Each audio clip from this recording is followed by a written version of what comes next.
आपल्या स्वयंपाकघरात एक असा मसाला असतो जो दिसतो अगदी छोटा, पण त्याचं काम खूप मोठं आहे. हो, मी हिंगाबद्दलच बोलतोय. आपण रोजच वापरतो, पण त्याच्या मागची गोष्ट ती खूपच रंजक आहे. आयुर्वेदाचं एक मोठं रहस्य त्यात दडलेलं आहे आणि आज आपण तेच उलगडणार आहोत. आयुर्वेदात हिंगाला चक्क अन्नाचा राजा म्हणतात. आता विचार करण्यासारखी गोष्ट आहे की नाही? एवढासा मसाला आणि त्याला एवढा मोठा मान, यामागे नक्कीच काहीतरी जबरदस्त कारण असणार.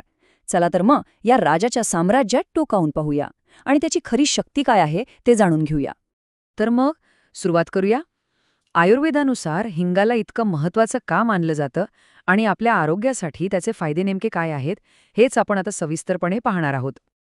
आयुर्वेदात हिंगाला हिंगू असं म्हणतात आणि त्याचा स्वभाव आहे उष्ण म्हणजे गरम. आता सगळ्यात महत्वाची गोष्ट काय माहितीये, त्याचा हाच गरम स्वभाव शरीरातले दोन महत्वाचे दोष वात आणि कफ यांना नियंत्रणात ठेवतो. म्हणजे बघा, वातदोष शरीरातल्या हालचाली आणि कोरडेपणा सांभाळतो, तर कफदोष शरीराला ताकद आणि ओलावा देतो. या दोघांना बॅलन्स करण्याचं काम हिंग करतो आणि इथेच त्याच्या सगळ्या शक्तीचं मूळ आहे. हिंगाची सगळ्यात मोठी ओळख, जी आपल्या सगळ्यांनाच माहितीये, ती म्हणजे पचनासाठीचा एक हुकमी एक्का, हो ना? पण हे नेमकं कसं काम करतं? चला ते बघूया. आपल्याला अनेकदा त्रास होतो, पोट फुगल्यासारखं वाटतं, गॅस होतो, जेवलेलं नीट पचत नाही, भूक लागत नाही किंवा कधीकधी पोटात दुखायला लागतं. ह्या सगळ्या सामान्य पण खूप त्रासदायक समस्यांवर हिंग म्हणजे एक रामबाण उपाय आहे. ते काय करतं तर पाचक रसांना चालना देतं आणि ह्या सगळ्या त्रासांपासून आपल्याला आराम मिळतो. आणि समजा गॅस किंवा पोटफुगीचा त्रास सुरू झालाच, तर एक अगदी सोप्पा घरगुती उपाय आहे. फक्त एक ग्लास कोमट पाणी घ्या, त्यात चिमूटभर हिंग टाका, चांगलं मिसळा आणि पिऊन टाका. बस, लगेच आराम वाटायला लागेल. हा साधासुद्धा नाही, तर एक अत्यंत प्रभावी आयुर्वेदिक उपाय आहे. एवढंच नाही, हा उपाय लहान मुलांसाठी तर खूपच सुरक्षित आणि गुणकारी आहे. लहान मुलांना जेव्हा गॅसमुळे पोटात दुखतं ना, तेव्हा हिंगाची थोडी पेस्ट बनवा आणि त्यांच्या बेंबीच्या आजूबाजूला लावा. त्यांना खूप आराम मिळतो. हा उपाय आपल्या आजी आजोबांच्या काळापासून चालत आलेला आहे, एकदम पारंपरिक आणि विश्वासार्ह. पण थांबा, हिंगाची गोष्ट फक्त पचनापुरतीच नाहीये. त्याचे फायदे श्वसन आणि विशेषतः स्त्रियांच्या आरोग्यासाठीही आहेत. हिंगाची ही एक अशी बाजू आहे जी बऱ्याच लोकांना माहीत नसते. चला तर मग हे रहस्य पण जाणून घेऊया. बघा, हिंग किती अष्टपैलू आहे. श्वसन संस्थेसाठी ते एका उत्तम कफनाशकाचं काम करतं. म्हणजे काय तर छातीत जो कफ साठलेला असतो ना, तो मोकळा करायला मदत करतं. त्यामुळे खोकला आणि दम्यासारख्या त्रासात आराम मिळतो. आणि दुसरीकडे स्त्रियांच्या आरोग्यासाठीही ते खूप महत्त्वाचं आहे. ते रक्ताभिसरण सुधारतं, ज्यामुळे मासिक पाळीच्या काळात होणाऱ्या वेदना कमी होतात. इतकंच काय, बाळंतपणानंतर पचन सुधारण्यासाठी आणि गर्भाशय स्वच्छ होण्यासाठी सुद्धा याचा पारंपरिकपणे वापर केला जातो. आता आपण हिंगाचे काही असे उपयोग पाहणार आहोत, जे ऐकून तुम्ही म्हणाल, अरे वा, हे तर माहीतच नव्हतं.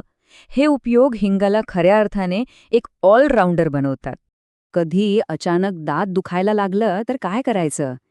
हिंगाचा एक अगदी छोटा खडा घ्या आणि जो दात दुखतोय त्याच्या खाली ठेवा.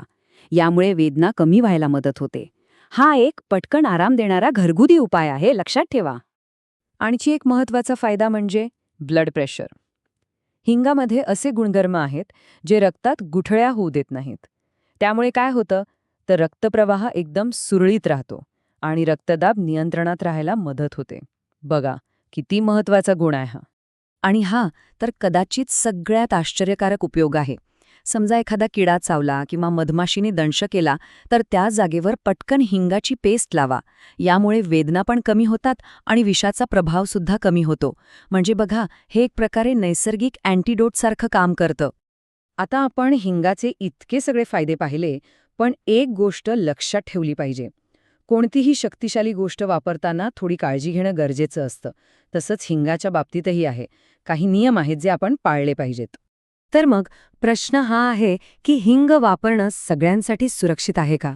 याचं उत्तर जाणून घेणं आपल्या सगळ्यांसाठी खूप महत्त्वाचं आहे. सर्वात पहिला आणि महत्त्वाचा मुद्दा, हिंगाचा स्वभाव उष्ण आहे. त्यामुळे ज्या लोकांची प्रकृती पित्त आहे, म्हणजे ज्यांच्या शरीरात आधीच उष्णता जास्त आहे, त्यांनी हिंग जपून वापरावं, कमी प्रमाणात. दुसरं म्हणजे गरोदरपणात हिंगाचं अतिसेवन टाळावं.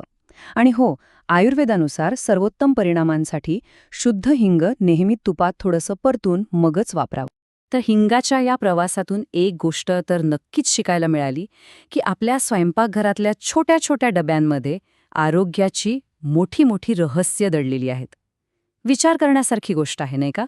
जरा विचार करा, आपल्या स्वयंपाकघरात अजून अशी कोणती रहस्य लपलेली असतील